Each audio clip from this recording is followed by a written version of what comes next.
Fire fire. ഇതെങ്ങനെ operate ചെയ്യും? ഒരു തീപിടുത്തം ഉണ്ടായി കഴിഞ്ഞാൽ നമുക്ക് എങ്ങനെ ആ തീയെ അതിൻ്റെ തുടക്കത്തിൽ തന്നെ എങ്ങനെ നിയന്ത്രിക്കാം എന്നുള്ളത് ആണ് ഈ ക്ലാസ്സിലൂടെ നമ്മൾ വിശദീകരിക്കുന്നത്. അതിനുവേണ്ടി നമ്മൾ ഉപയോഗിക്കുന്നത് ഫയർ എക്സ്റ്റിങ്വിഷേഴ്സ് ആണ്.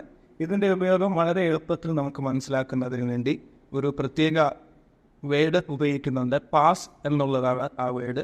PASS. പി എന്ന് പറയുന്നത് പുൾ ദ പിൻ.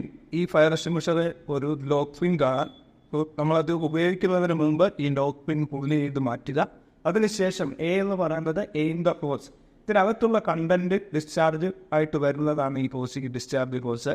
ഈ ഹോസ് നമ്മൾ എവിടെയാണോ തീ പടർന്നിരിക്കുന്നത് അതിൻ്റെ ബേസിലേക്ക് എയിം ചെയ്യുക. എസ് എന്ന് പറയുന്നത് സ്ക്യൂസ് എന്ന് പറയുന്നത് ഇവിടെ ഒരു ലിവർ കാണാം. ആ ലിവർ സ്ക്യൂസ് ചെയ്യുമ്പോഴാണ് ഇതിനകത്തുള്ള കണ്ടന്റ് ഇതിലൂടെ ഡിസ്ചാർജ് ആകുന്നത്. ഇത് അതിനുശേഷം നമ്മൾ അപ്ലൈ ചെയ്യുന്നത് ഇതിൻ്റെ ഫയറിൻ്റെ ബേസിൽ അപ്ലൈ ചെയ്യണം. സീപ്പ് എന്ന് പറയുന്ന ഒരു മോഡിനായിരിക്കണം നമ്മൾ അപ്ലൈ ചെയ്യേണ്ടത്. അതായത് നമ്മൾ തൂക്കുന്ന രീതിയിലായിരിക്കണം ഇതിൻ്റെ ബേസിൽ അപ്ലൈ ചെയ്യുന്നത്.